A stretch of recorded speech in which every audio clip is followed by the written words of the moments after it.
Bon, on va commencer. Je pense que c'est un peu compliqué parce que tout le monde était un peu coincé entre les services du Parlement européen, les itinéraires, et c'est quelquefois difficile. Alors, je voudrais dire d'abord que cette conférence de presse va être retransmise. Donc les journalistes ne viennent pas souvent, ils ont l'habitude souvent dans cette maison de regarder ça sur le web, ce qui leur évite de se déplacer. J'espère que les représentants d'Amnesty International et de la Fédération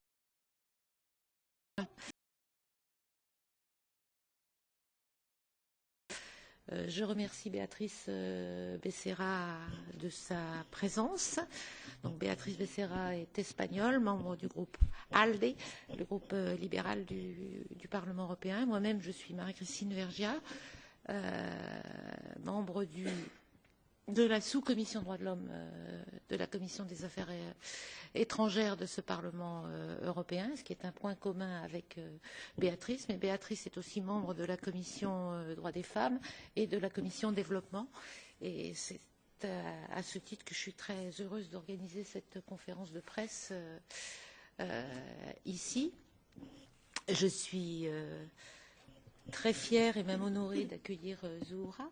Je voudrais d'abord m'excuser auprès d'elle parce que c'est la deuxième fois que nous la faisons venir à Bruxelles. Malheureusement, la première fois, c'était le jour des attentats de Bruxelles. Donc, bien évidemment, nous avons dû reporter la conférence. Je crois que pour nous deux, Zuhura est un peu un symbole. Un symbole de toutes ces femmes qui, à travers le monde, se font violer en toute impunité. Ce n'est pas spécifique à un continent, ça existe sur tous les continents. Mais en Afrique, je pense que cette impunité est particulièrement lourde et difficile. C'est pour ça que je trouve qu'elle a beaucoup de courage et que je voulais aussi saluer ce courage. À mes côtés, Michèle Vianès, qui est la présidente de Regard de Femmes, une association qu'elle présentera elle-même, mais qui soutient le combat de Zuhura. Peut-être que je vais donner d'abord la parole à Béatrice pour qu'elle s'exprime en son nom propre, que je ne parle pas en son lieu et place. Merci beaucoup, Christine. Thank you very much, everybody, for coming. I'm really pleased to be sitting here beside Zuhura. Je précise pour les francophones que la traduction est sur le canal numéro 3. Je vais attendre. Vous avez l'interprétation? Oui? Oui, merci beaucoup. Vous savez là? Ici. Ici. Je crois que ce sera là. 3. 3? Ouais. Oui? Ok. Merci beaucoup. I'm really pleased and feel really privileged to be sitting here beside Zuhura because she incarnates not only the courage but also the responsibility of being a reference to the world in terms of changing the things that are happening, those things that we don't like at all. As Christine has said previously, I'm a member not only of the Human Rights Committee but also of the Development and the Women's Rights Committee. And I'm really a believer in the role of women, and especially the young women, as agents of change. And I think that there is not a better gender policy than ending the impunity of those perpetrators that attack, that rape, that want to make women to be less or to be used as some kind of weapons of war, of suppression, of whatever is against the human rights. I just would like to say that I admire Zuhura. I admire, again, I will say not only the courage, but her determination to be here, to give her testimony, and also the role she has played in putting a country stand up. This is, I would like to say, the most astonishing issue, the most astonishing event that has happened, because she has suffered in herself unjustifiable attacks, something that we have to to pursue with justice, with condemn.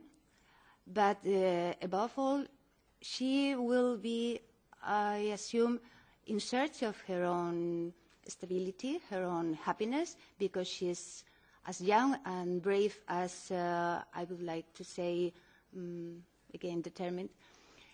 But first of all, I would like to remind that now, Zuhura, you are more than yourself.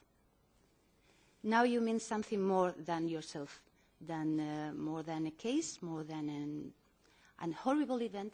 You are more than this. And that is why we here at the European Parliament are so pleased to be beside you, supporting you, and also giving you all the ways you need to push on the fight you are starting.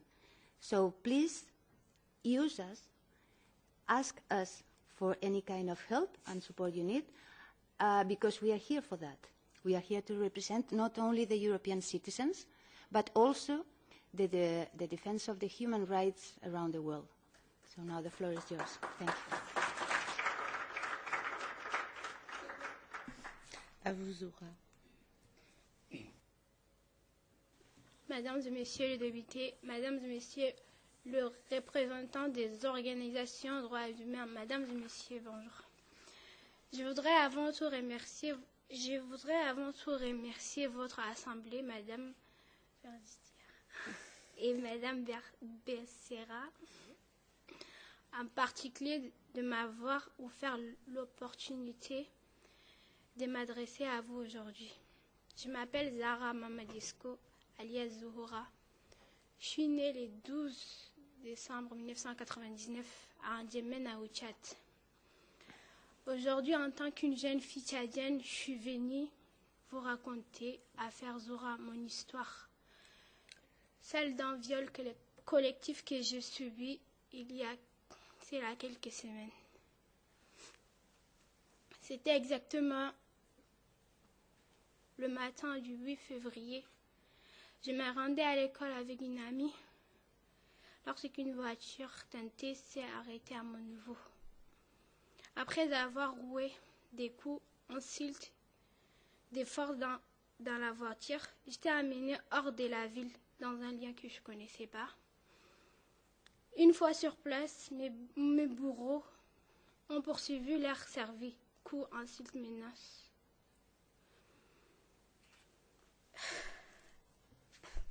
Et comme si leur cruauté n'avait aucune limite, ils me déshabillaient. Ils m'humiliaient.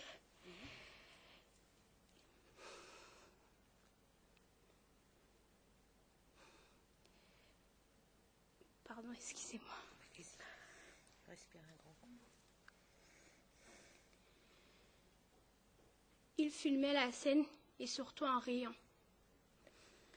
Ces rires que tient cette jeune dorée arrogante tout puissant face à moi, ce sont les rires moqueurs qui tiennent face à toute le jeune femme tchadienne. Je ne suis en effet pas la première victime.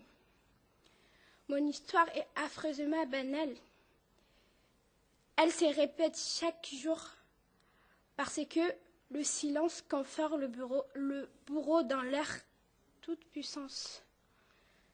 Malheureusement, aucun retour en arrière n'est possible. Personne nous rendra notre intimité. Personne nous rendra les années heureuses, la joie, l'innocence que la vie devra nous souffrir. Aujourd'hui, mon malheur est double. Double parce que plus avoir été violée, j'ai osé parler.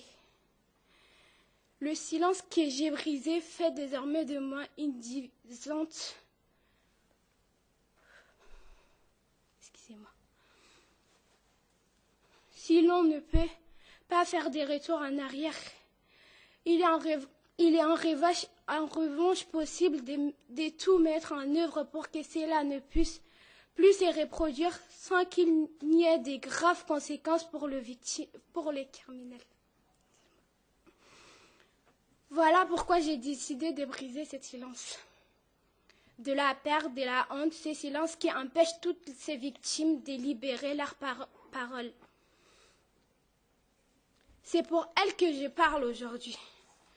Pour que plus jamais un tel crime ne puisse profiter du silence des Tchadiennes, de toutes les femmes africaines. Parler n'est pas seulement un devoir pour moi. Parler n'est pas un droit pour moi, c'est un devoir. Je suis le symbole d'une jeune Tchadienne qui veut rejeter avec force d'un régime qui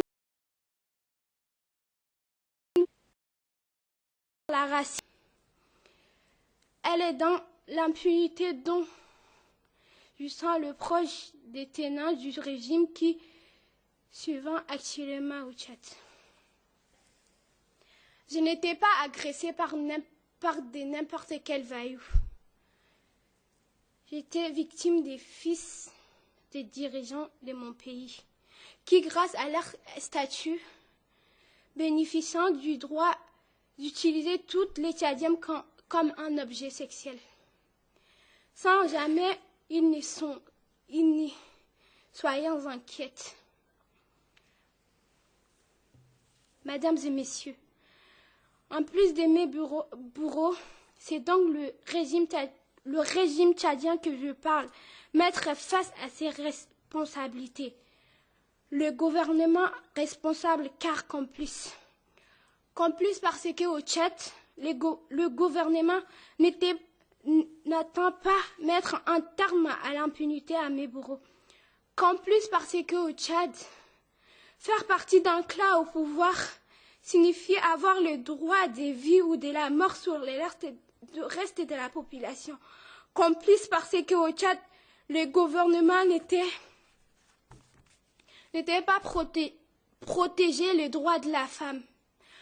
Complice parce qu'au Tchad, lorsqu'on l'aide des fils d'un ministre ou général, on peut impunément séquestrer et violer une jeune fille de 16 ans.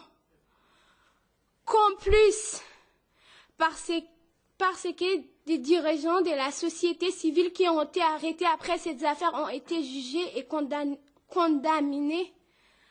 alors qu'on ne sait même pas où sont le fils des papas qui m'ont humilié. Complice parce que des jeunes Abachou Hassan et Mamad Mouli ont été tués par la force de l'ordre au cours des manifestations organisées pour me soutenir, mais aucune enquête n'a été menée pour avoir qui sont les coupables de leur mort. Mesdames et messieurs les députés, ce que je demande aujourd'hui, c'est votre aide pour lutter contre ces fléaux que les viols. Le plus généralement le crime vers les femmes et les filles du Tchad. Ces fléaux profitent du silence, de la peur, de la honte pour sévir. Plus ma voix portera, plus ces fléaux reculera. Je veux dire aux tenants du régime tchadien corrompus à leurs enfants gâtés que j'attends le combat jusqu'à ce que mes sœurs, mères, amies, cousines n'ayant plus à la craindre. Merci.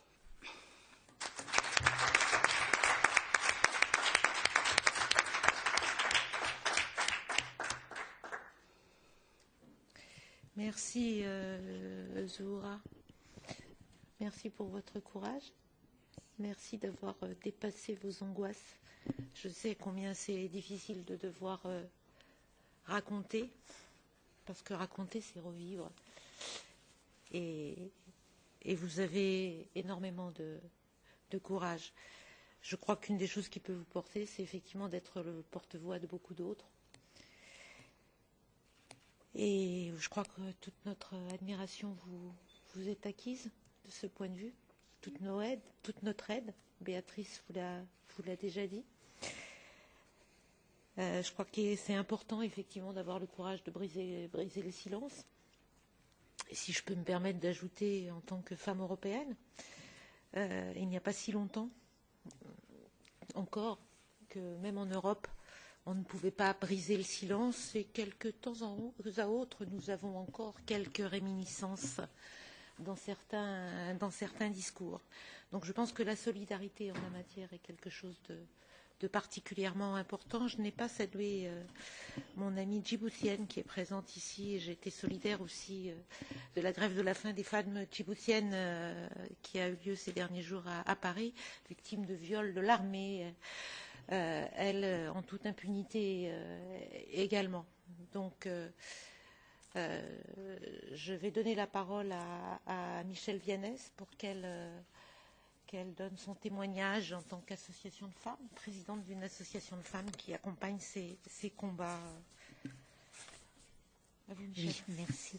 Alors tout d'abord, merci aux eurodéputés qui ont pris le temps, sur leur emploi du temps, de faire connaître ce qu'a subi Zuhura.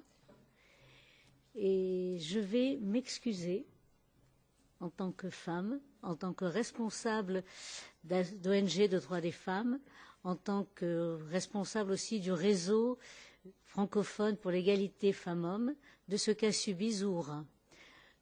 Et je vais lui demander de nous excuser auprès d'elle, parce que, quelque part, nous sommes tous et toutes responsables. Le fait que le viol soit impuni, ne soit pas reconnu comme crime dans la majorité des États du monde, alors que tous ces États ont signé en particulier les conventions internationales décrétant que le viol est un crime, et ce n'est pas autre chose, c'est un crime.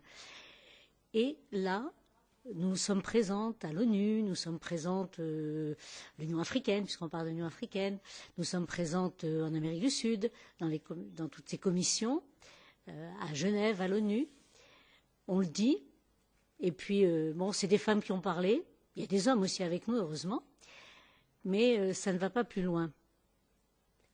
Et tous les jours, toutes les minutes, dans le monde, des jeunes filles, des fillettes, des enfants, des femmes âgées, des femmes, quel que soit leur âge, sont violées, dans une impunité totale. Et donc je salue d'autant plus le courage de Zuhura, et comme l'a dit Béatrice Becerra, elle représente beaucoup plus qu'elle. Elle représente toutes ces femmes qui, violées, n'osent pas parler. Et vous savez très bien que dans un pays comme la France, où l'arsenal législatif est là, puisque même le viol conjugal est reconnu, il n'y a que 10% des viols qui sont déclarés. Et que le viol, c'est pas dans le cas de Zuhura, mais le viol, c'est par quelqu'un de proche, le plus souvent. Donc, nous avons énormément à nous battre, nous avons à faire connaître, parce que Zuhura souffre quand elle parle, Zuhura a souffert, Zuhura a perdu, comme elle nous l'a dit, son innocence, sa légèreté, à 16 ans, brillante, puisqu'elle est à 16 ans, elle passe son bac, elle est à l'année de son bac, donc une jeune fille brillante, s'est retrouvée dans sa situation, ceci expliquant peut-être cela, mais il n'y a pas que les femmes brillantes qui sont agressées. Et donc, je voudrais faire juste 2 remarques. D'abord, que la honte doit définitivement changer de camp. C'est l'agresseur qui a honte, et ce n'est pas la personne qui a subi l'agression. Ça, c'est le premier point. L'autre point que j'ai pu voir dans un certain nombre de combats menés ici ou là, et je pense à la petite Malala, que vous avez honorée ici, ces petites jeunes filles peuvent parler lorsqu'elles sont soutenues par leurs parents, et en particulier par leur père. Et ça, leur père PE, accent grave, RE. Et là, je crois que c'est aussi très important de savoir que l'éducation, le milieu familial permet de parler. Maintenant, pour Zuhura, nous serons à ses côtés il va lui falloir une aide professionnelle. Ce n'est pas nous qui la donnerons, hein, mais nous serons là pour parler de ce qui lui arrive. J'étais tout à l'heure avec le cabinet de la ministre française Laurence Rossignol, qui est une authentique féministe et qui, bien sûr, dans la mesure où ça ne va pas... Il faut toujours être très très prudent parce qu'on ne veut pas ajouter à sa détresse, elle a ajouté à la détresse de Zoura, mais voir comment faire pour l'aider, comment faire connaître son drame. Parce que moi, ce que je n'oublie pas, et c'est peut-être une des raisons qui lui a fait parler, qui l'a fait parler, c'est que Zoura a suivi la scolarité en France. Et moi, je considère que c'est une petite jeune fille de France qui a été violée. Alors, bien sûr, pour moi, quel que soit le pays, je réagis. Mais je crois qu'il faut bien le mettre ceci en lumière. Et peut-être que c'est ce qui lui a permis de dire non de son enfance. Donc, à ses côtés, et ne pas oublier que c'est par la loi et par un arsenal législatif qui, dans tous les pays, criminalisera, j'y arriverai, le viol, que nous y arrivons. Il ne faut pas oublier, quand vous parlez tout à l'heure de l'Afrique, mais l'Amérique du Sud. En Amérique du Sud, où dans la plupart des pays, dans les lois en cas de viol, si le violeur, l'agresseur, épouse la personne ou l'enfant qui l'a violé, du coup, il ne risque plus rien. C'était jusqu'à il n'y a pas très longtemps au Maroc, la loi a évolué. Ce qui se passe... bien sûr, avec Boko Haram au Nigeria. Au Nigeria, le viol n'est pas un crime ni un délit. Donc c'est pour ça qu'il ne risque rien. Et puis cette indifférence du monde, et je vais terminer avec nos amis de Djibouti. Nous avons suivi de très près, avec l'association Femmes Solidaires, la grève de la faim qui a été menée pendant 18 jours par les femmes violées. Là aussi par des responsables du régime, hein, ce sont les militaires. Et alors bien sûr, avec les accords internationaux, la France, Djibouti, on en a besoin, donc le gouvernement n'osant pas trop parler. C'est aussi politique, hein, puisqu'on sait qu'il y a eu des élections au Tchad.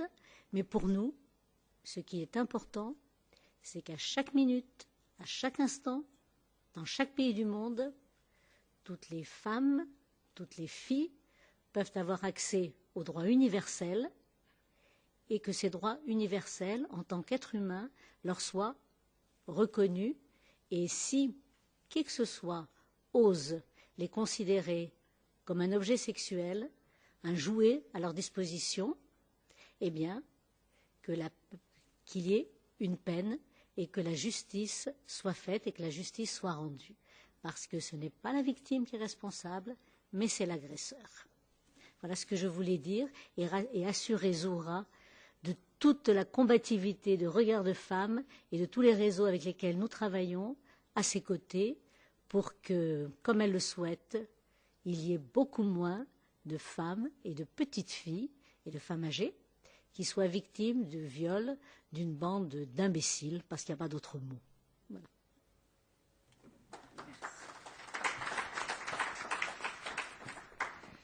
Je pense qu'imbécile est un mot faible en l'espèce. Mais...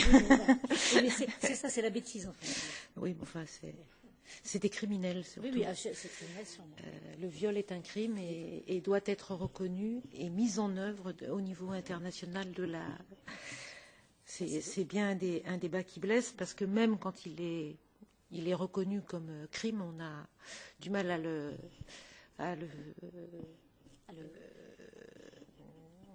comment dire, à ce que les femmes portent plainte, parce que je ne sais pas si la honte doit changer de camp, mais je crois que ça va même au-delà, parce que dans n'importe quel crime, ce n'est pas seulement une question de honte.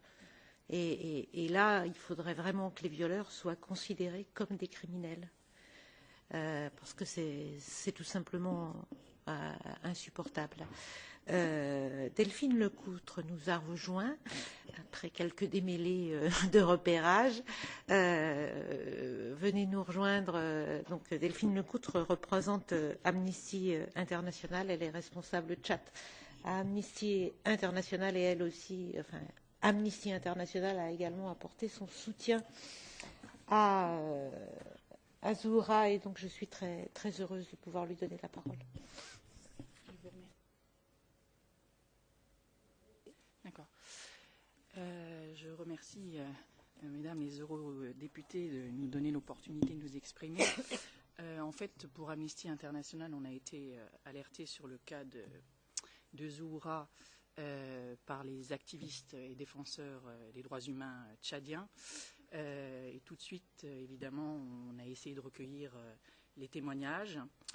Pour nous, c'était important de la recevoir aussi dès lors qu'elle est arrivée à Paris. Et c'est vrai que tout ça, ça nous a bouleversé. La lutte contre l'impunité, c'est au cœur du travail en fait de notre ONG. Je serai assez brève, mais je voulais insister en fait sur un point. C'est face à cette arme sociale, politique de domination et de soumission, la mise en œuvre finalement de mécanismes pour lutter contre cette impunité, pour essayer de libérer les témoignages, parce que Zoura a le courage de parler, et pendant ce temps-là, de nombreuses femmes n'osent pas le faire pour des pressions d'ordre politique, familial, social, etc. Et donc, nous pensons en fait qu'il serait très important de mettre en place un mécanisme de dénonciation systématique en cas de viol, mais aussi un mécanisme de procédure judiciaire et aussi des relais pour une prise en charge en fait médicale et psychologique des victimes au Tchad. Voilà. Merci beaucoup. Dans cette maison, nous avons une grande habitude de travailler avec Amnesty International et d'autres grandes ONG. C'est vous qui êtes là aujourd'hui. Et ça nous est très utile pour avancer sur ces questions-là, grâce aux témoignages dont vous parliez, notamment que vous recueillez. Ça nous permet d'aller au-delà des mots. J'ai bien entendu vos demandes sur ces questions-là. Je pense qu'on saura en faire bon usage, tant à la Commission droits des femmes qu'à la sous-commission des droits de l'homme. Notre temps est quasiment écoulé. Je ne suis même pas sûre que nous ayons le temps de donner la parole s'il y a des questions. Parce que Zoura voulait nous présenter quelque chose, je crois. J'ai un projet. J'espère que dans ces combats difficiles, je pourrai compter sur votre aide, mesdames et messieurs, pour créer une association en vue de dénoncer les viols et les violences dont sont victimes le jeune au Tchad et partout en Afrique.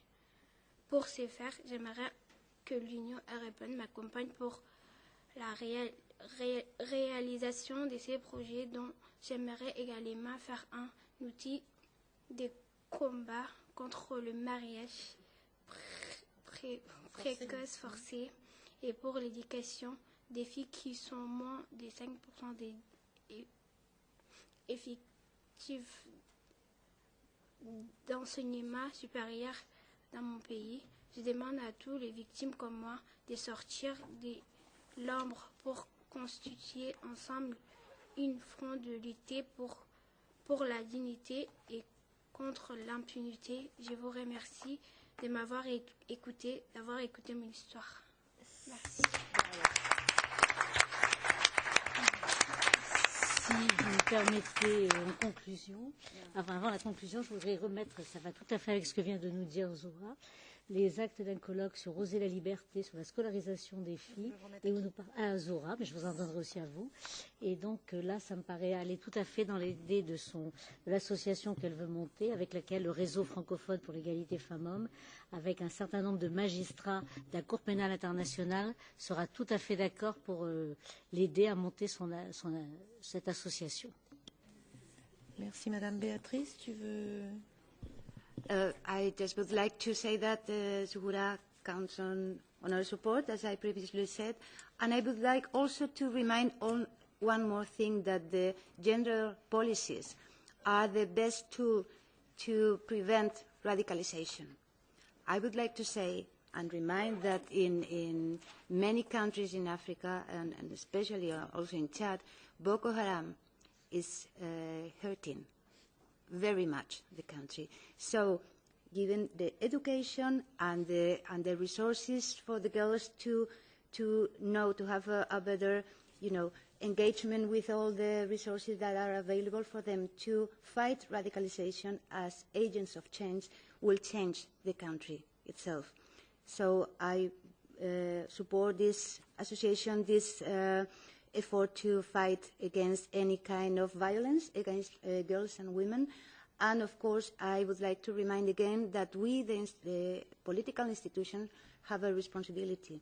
And that's what we are showing here, our commitment with that. So thank you very much.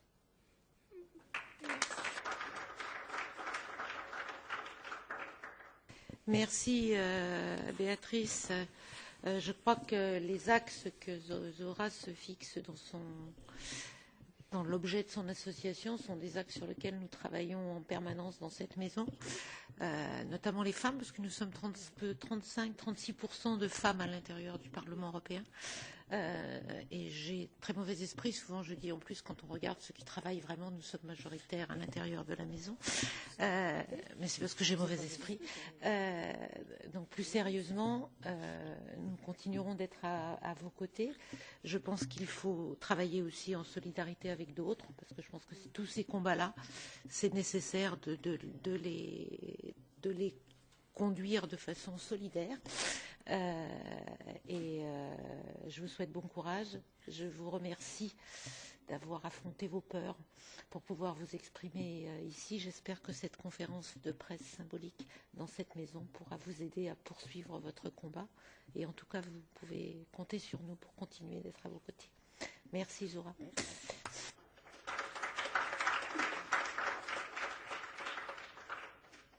Et un grand merci à vous tous et merci à notre interprète.